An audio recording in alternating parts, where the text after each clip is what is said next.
فطرہ کی بھی مقدار وہی ہے جو زکوٰۃ کی مقدار ہے کہ آدمی کی ضرورت سے زائد چیزیں، لیکن اس پر سال گزرنا کوئی ضروری نہیں ہے، ہر آدمی پر ہے، غریب ہو امیر ہو، جس کے پاس رقم ہو نہ ہو، ہر کسی کے پاس فطرہ اس پر ہے۔ اسی طریقے سے ایک شکل اور ہوتی ہے خرچ کرنے کی، امداد۔ تو امداد کی کوئی قید نہیں ہے، اس میں بہت وسعت ہے۔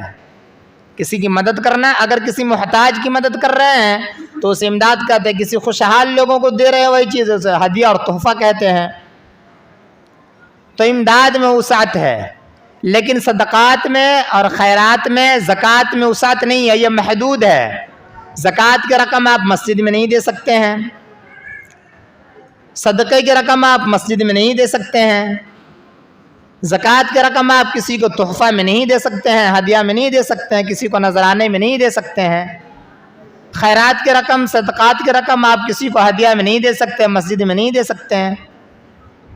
لیکن امداد کی جو رقم ہے وہ امداد کی رقم مساعدہ مسجد میں بھی دے سکتے ہیں، مدرسے میں بھی دے سکتے ہیں، ہدیے میں بھی دے سکتے ہیں، نذرانے میں بھی دے سکتے ہیں، شکرانے میں بھی دے سکتے ہیں، ہر کسی کو دے سکتے ہیں۔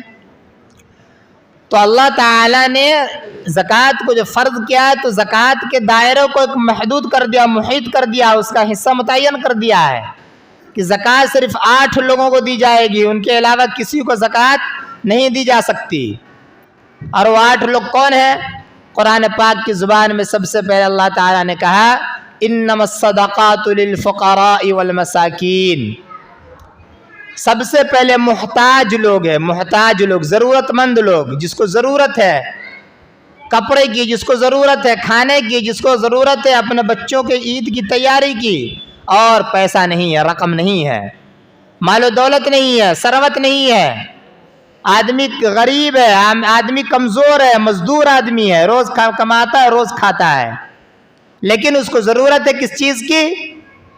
علاج کی، ضرورت ہے اپنے بچوں کو عید کی خوشیاں پہنچانے کی، اس کو ضرورت ہے بچوں کی تعلیم، اچھی تعلیم دلانے کی، اسے ضرورت ہے اپنے بیوی اور اپنے بچوں کے فرائض کی ادائیگی کی، اسے ضرورت ہے اپنے بچوں کے لیے کھانے کا انتظام کرنے کی۔ تو ایسے محتاج کو زکوٰۃ کی رقم دی جا سکتی ہے، اسی کو دینا ہے۔ انما الصدقات للفقراء والمساکین۔ اور پھر ایک تو ہے کہ بالکل محتاج ہونا، اور ایک بالکل محتاج نہیں ہے لیکن غریب ہے، روپیہ کما رہے ہیں لیکن تھوڑا کما رہے ہیں، آمدنی ہے لیکن کم ہے، بالکل محتاج بھی نہیں ہے اور بالکل خوشحال بھی نہیں، بیچ والے ہیں۔